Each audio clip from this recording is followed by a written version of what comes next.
Cristo nuestra Pascua. Porque también Cristo, nuestra Pascua, fue sacrificado por nosotros. Primera de Corintios 5:7. Cuanto más leas la Biblia y más medites en ella, más te asombrarás de su contenido.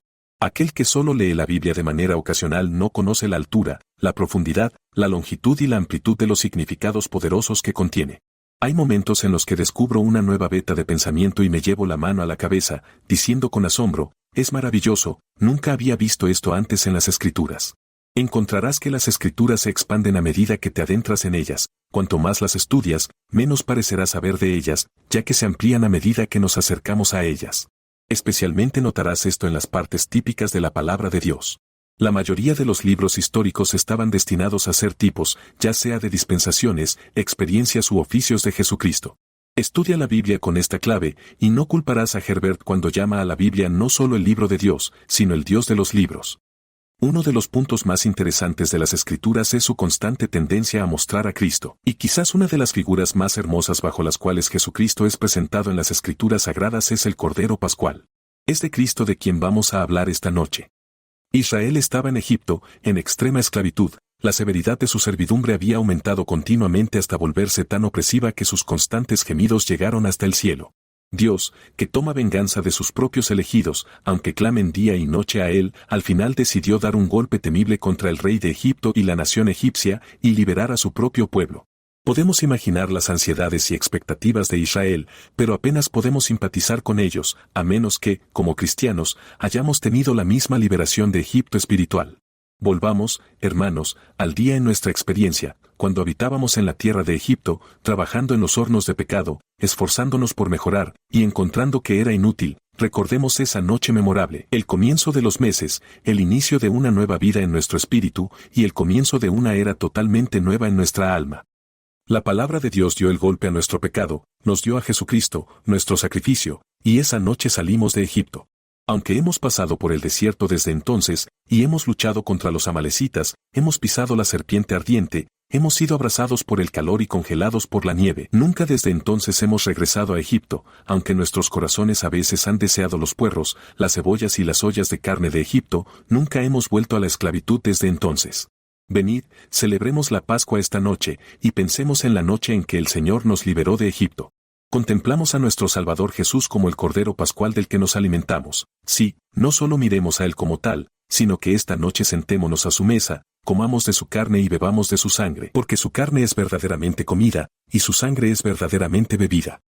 En santa solemnidad, que nuestros corazones se acerquen a esa antigua cena, volvamos a la oscuridad de Egipto, y por la santa contemplación veamos, en lugar del ángel destructor, al ángel del pacto, al frente del banquete, el Cordero de Dios que quita el pecado del mundo.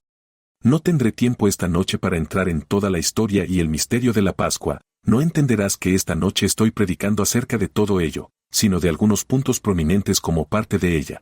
Requeriría una docena de sermones para hacerlo. De hecho, un libro tan grande como el de Caril sobre Job, si pudiéramos encontrar un divino igualmente prolijo y igualmente sensato. Pero primero veremos al Señor Jesucristo, y mostraremos cómo Él corresponde con el Cordero Pascual, y trataremos de llevarte a los dos puntos, de tener su sangre esparcida sobre ti, y de haber comido de Él.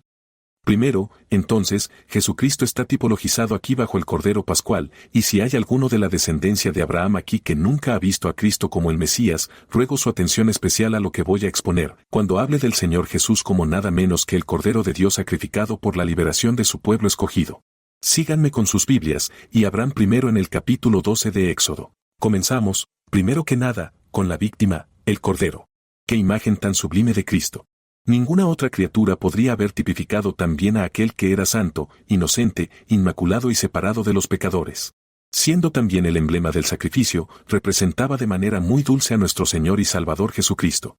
Examinen la historia natural, y aunque encontrarán otros emblemas que expresan diferentes características de su naturaleza y lo muestran admirablemente a nuestras almas, no hay ninguno que parezca tan apropiado para la persona de nuestro amado Señor como el del Cordero.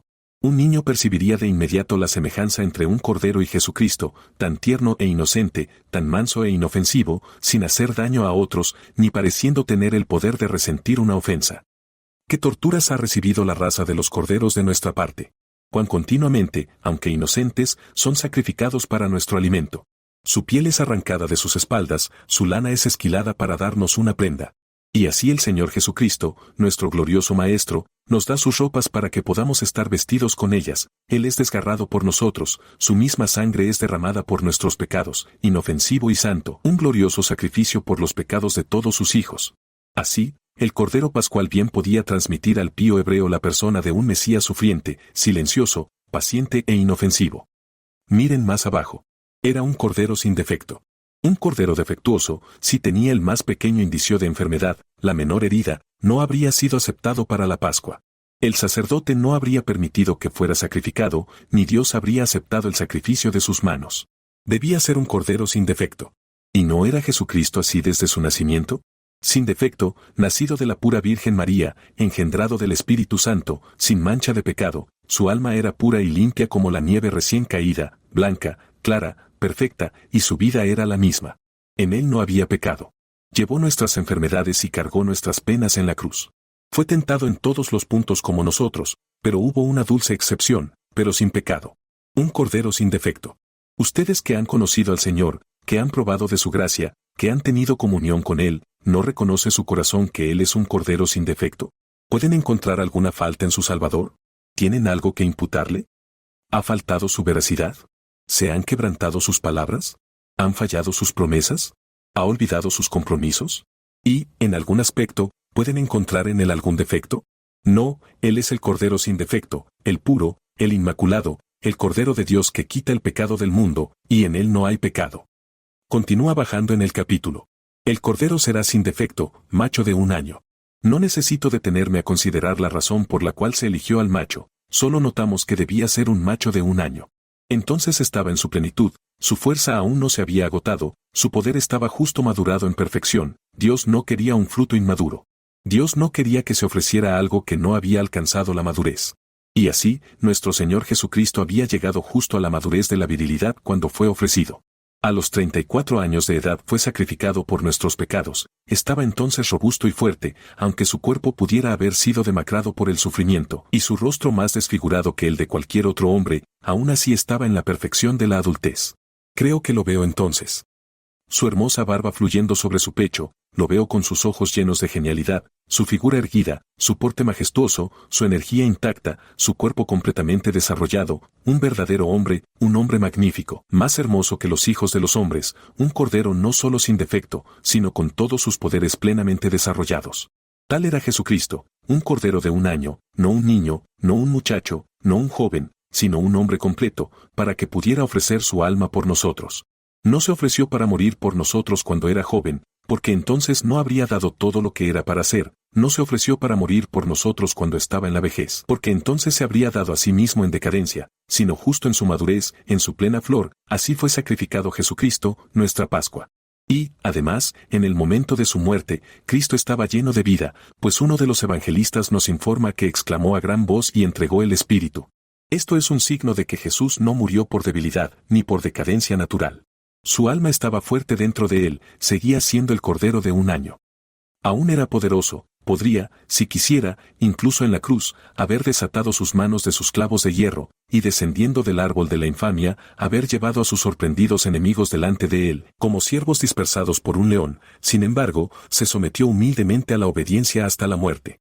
Mi alma, ¿no puedes ver aquí a tu Jesús, el cordero sin defecto de 1 año, fuerte y poderoso? ¿No surge el pensamiento, si Jesús se consagró a ti cuando estaba así en toda su fuerza y vigor, ¿no debería yo en mi juventud dedicarme a Él? Y si estoy en la adultez, ¿cómo estoy doblemente obligado a darle mi fuerza? Y si estoy en la vejez, aún debería buscar, mientras queda algo, consagrar ese poco a Él. Si Él dio todo de sí mismo por mí, lo cual fue mucho, ¿no debería yo darle mi poco todo a Él? ¿No debería sentirme obligado a consagrarme completamente a su servicio, a colocar cuerpo, alma y espíritu, tiempo, talentos, todo sobre su altar? Y aunque no soy un cordero sin defecto, aún me alegra que, así como el pan con levadura fue aceptado con el sacrificio, aunque nunca quemado con él, yo, aunque sea un pan con levadura, pueda ser ofrecido en el altar con mi Señor y Salvador, la ofrenda quemada del Señor, y así, aunque impuro y lleno de levadura, pueda ser aceptado en el amado, una ofrenda de olor grato, aceptable ante el Señor mi Dios. Aquí está Jesús, amado, un cordero sin defecto, un cordero de 1 año. El tema ahora se expande y el interés se profundiza. Permítanme su seria atención al siguiente punto, el cual me ha gratificado mucho en su descubrimiento y que les instruirá en la relación. En el versículo 6 del capítulo 12 de Éxodo se nos dice que este cordero que debía ser ofrecido en la Pascua debía ser seleccionado 4 días antes de su sacrificio y mantenido aparte. El día 10º de este mes tomarán cada uno un cordero según las casas de sus padres, un cordero por casa. Y si la familia fuera demasiado pequeña para un cordero, entonces él y su vecino más cercano a su casa tomarán uno según el número de las personas, conforme al comer de cada uno haréis la cuenta del cordero. El versículo 6 dice, y lo guardaréis hasta el día 14 de este mes.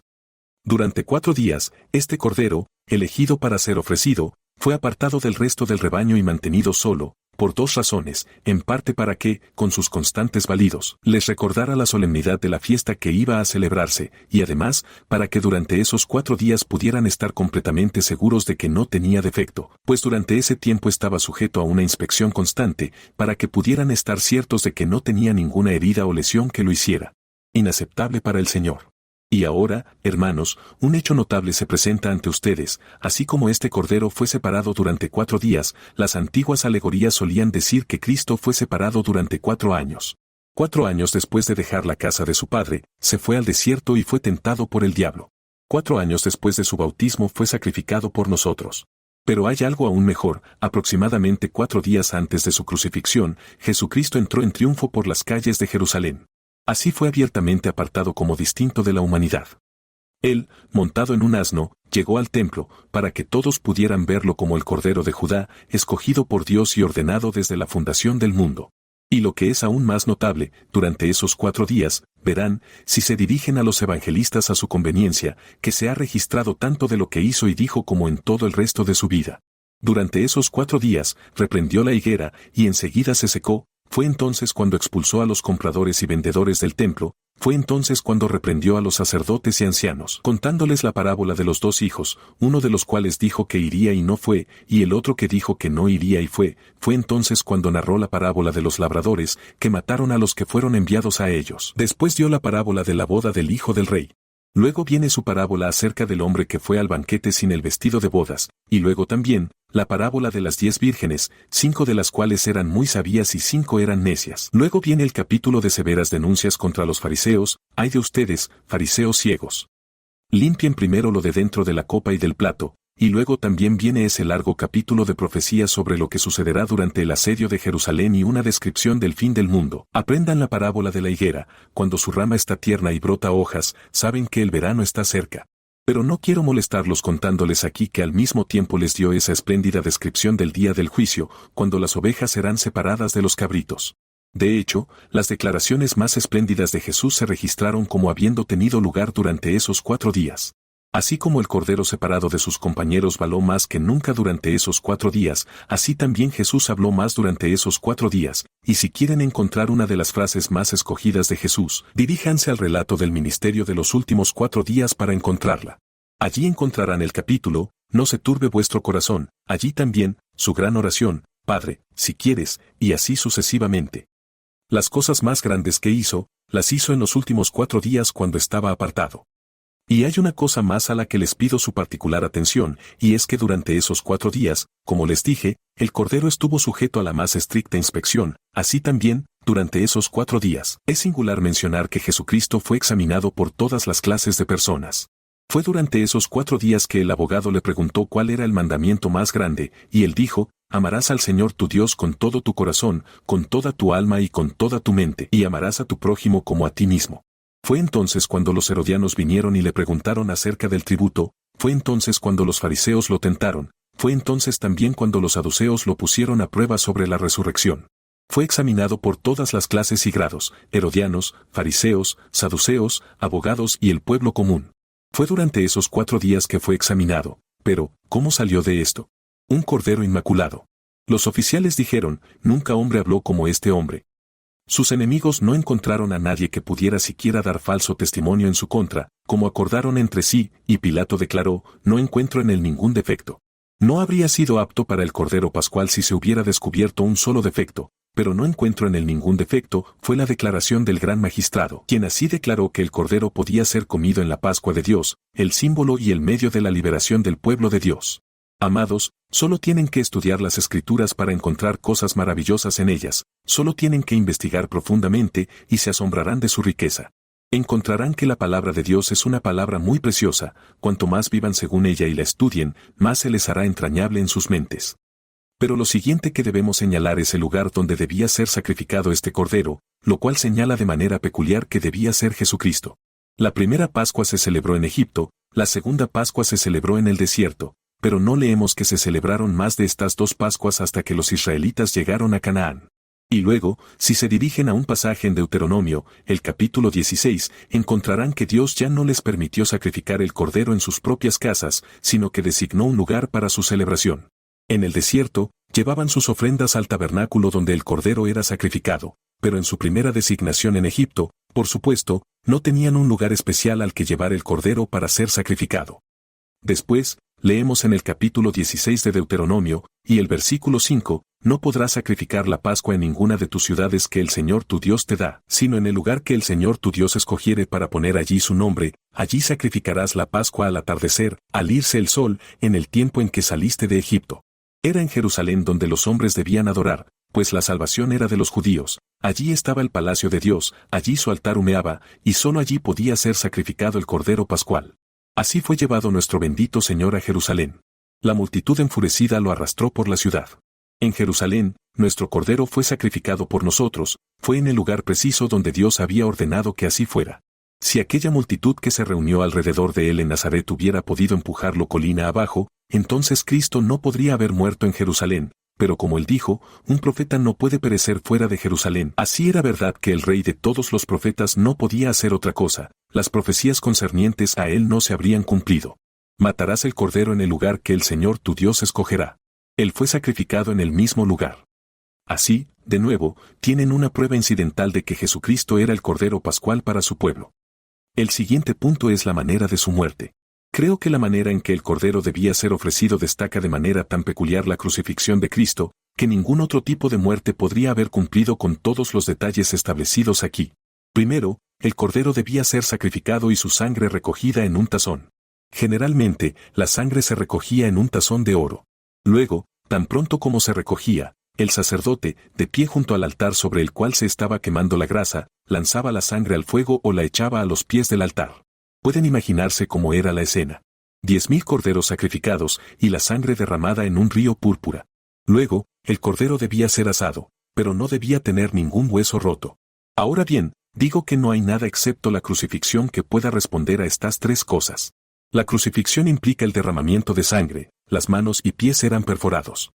Implica la idea de asado, pues asar significa un largo tormento, y así como el cordero estuvo mucho tiempo antes del fuego, Cristo, en la crucifixión, estuvo expuesto durante mucho tiempo al sol abrasador y a todos los demás dolores que engendra la crucifixión.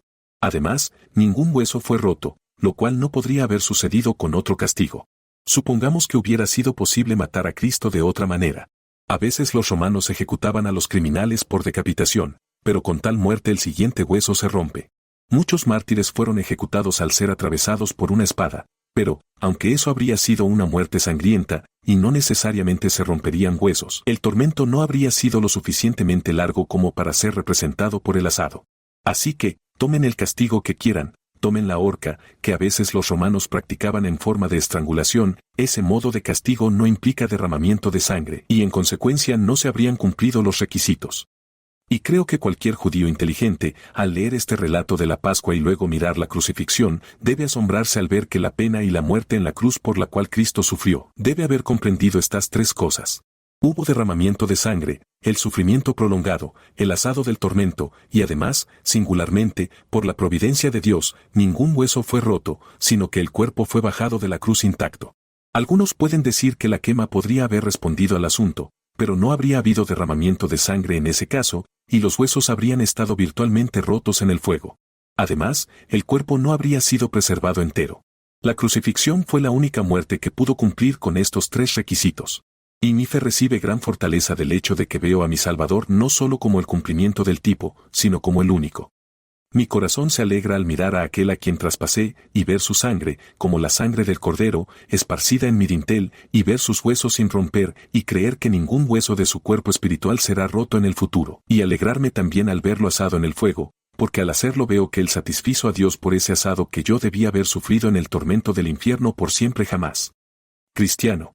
Desearía tener palabras para describir en mejor lenguaje, pero, tal como está, te doy los pensamientos no digeridos, los cuales puedes llevar a casa y vivir con ellos durante la semana, pues encontrarás que este Cordero Pascual es un festín continuo, así como la cena, y puedes alimentarte de él continuamente hasta que llegues al monte de Dios, donde lo verás tal como es y lo adorarás en el Cordero en medio de él. 2. Cómo derivamos beneficio de la sangre de Cristo. Cristo nuestra Pascua ha sido sacrificado por nosotros. El judío no podía decir eso, él podía decir, un cordero, pero el cordero, incluso Cristo nuestra Pascua, aún no había llegado a ser una víctima.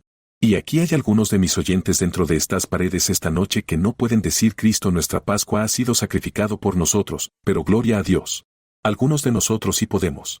No son pocos aquí los que han puesto sus manos sobre el glorioso Cordero expiatorio, y ahora pueden poner sus manos también sobre el Cordero, y pueden decir, sí, es verdad, Él no solo ha sido sacrificado, sino que Cristo nuestra Pascua ha sido sacrificado por nosotros.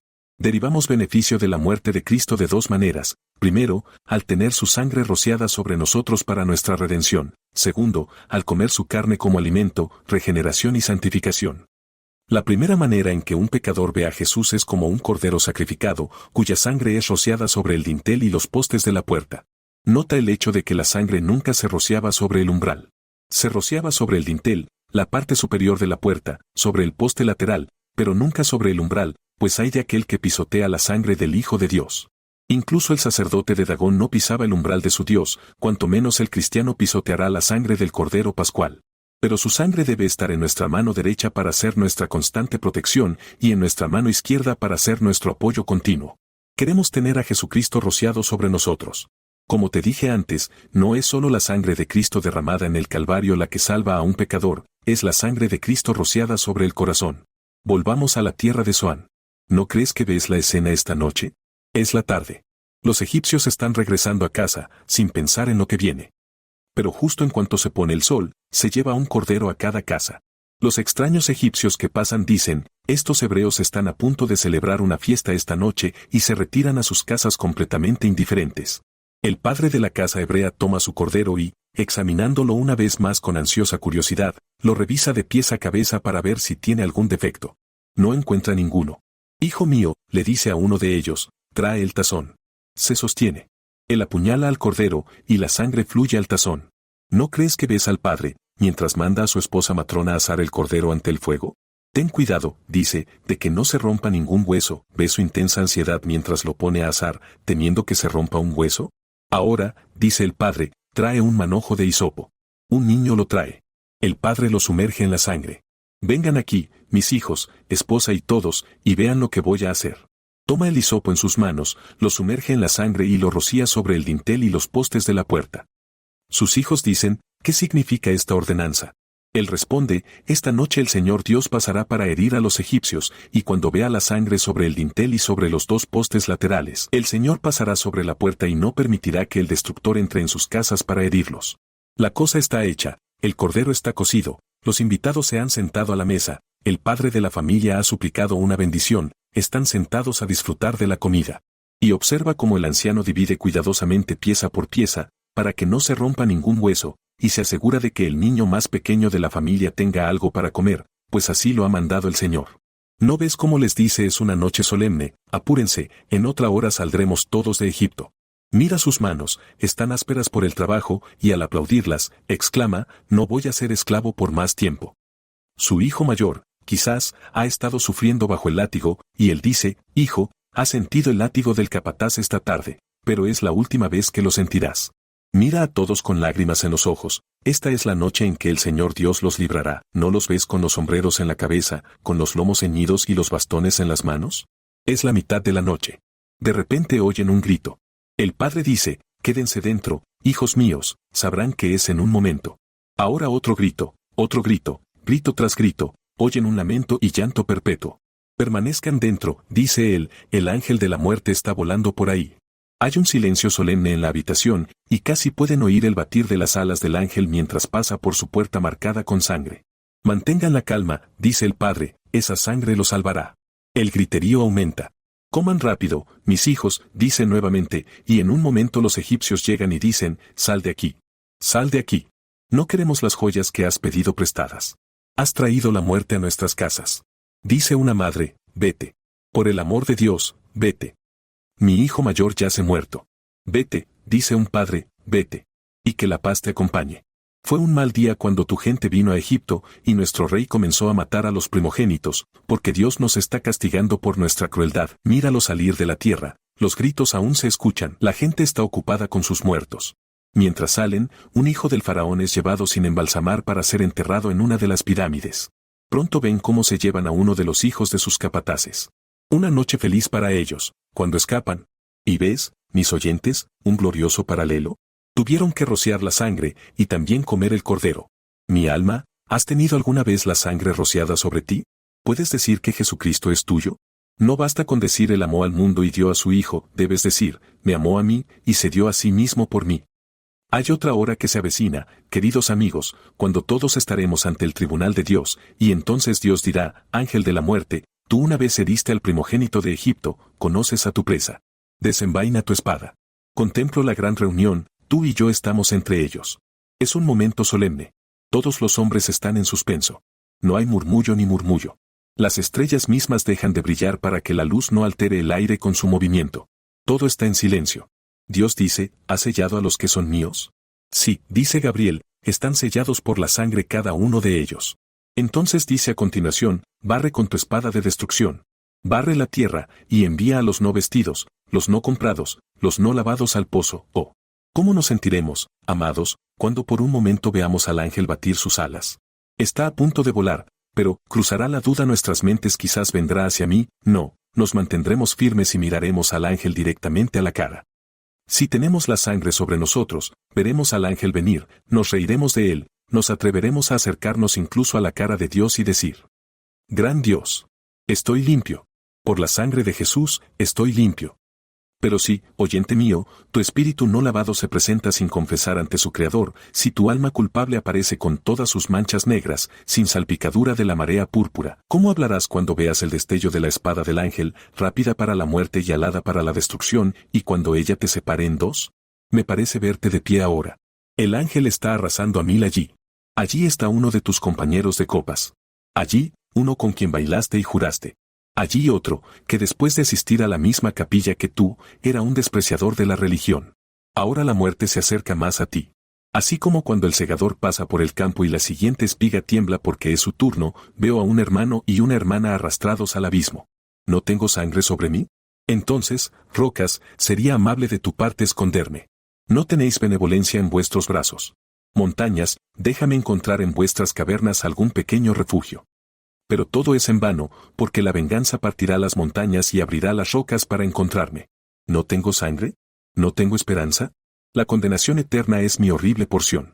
La profundidad de la oscuridad de Egipto para ti, y los tormentos horribles del abismo de los cuales nadie puede escapar.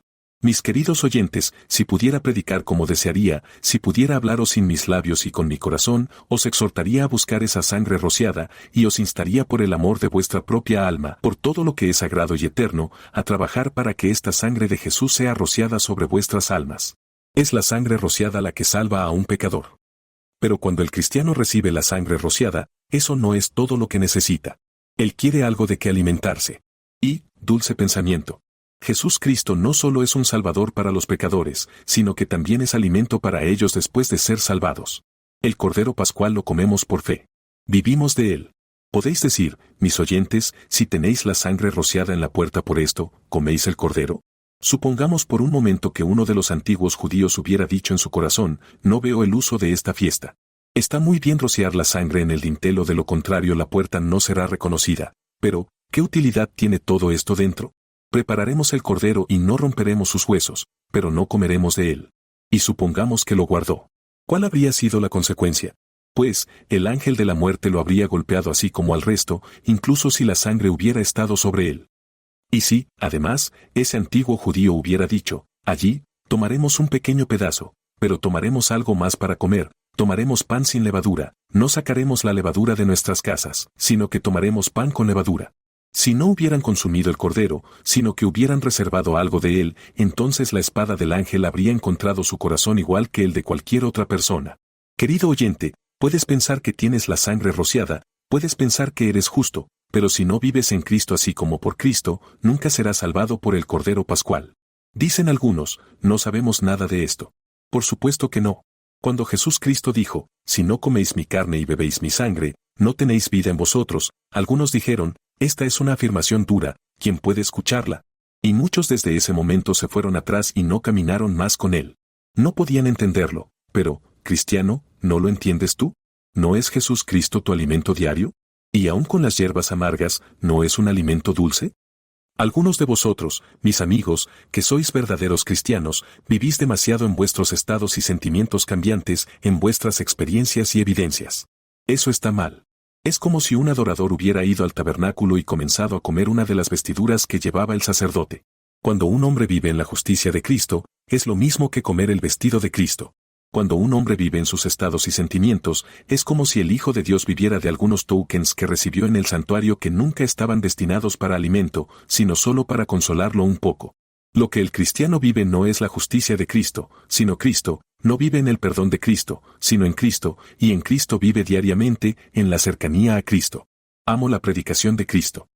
No es la doctrina de la justificación la que alegra mi corazón, es Cristo, el justificador, no es el perdón lo que hace que el corazón del cristiano se regocije, es Cristo, el perdonador. No es la elección lo que amo tanto como el hecho de que en Cristo fui elegido antes de que comenzaran los mundos. Sí, no es la perseverancia final lo que amo tanto como el pensamiento de que en Cristo mi vida está escondida, y que, dado que Él da a sus ovejas vida eterna, nunca perecerán, ni nadie las arrancará de su mano.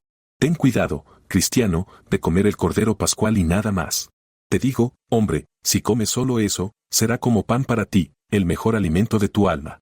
Si vives en algo más que el Salvador, eres como alguien que busca vivir de alguna planta que crece en el desierto, en lugar de comer el maná que desciende del cielo. Jesús es el maná. En Jesús, así como por Jesús vivimos. Ahora, queridos amigos, al venir a esta mesa, haremos la cena pascual. Una vez más, por fe, comeremos el cordero, con santa confianza nos acercaremos a un Salvador crucificado y nos alimentaremos de su sangre, justicia y expiación. Y ahora, al concluir, déjame preguntarte, ¿estás esperando ser salvado, mis amigos? Uno dice, bueno, no estoy seguro, espero ser salvado, pero no sé cómo. ¿Sabes que imaginas que te cuento una ficción cuando te digo que la gente espera ser salvada por obras, pero no es así, es una realidad?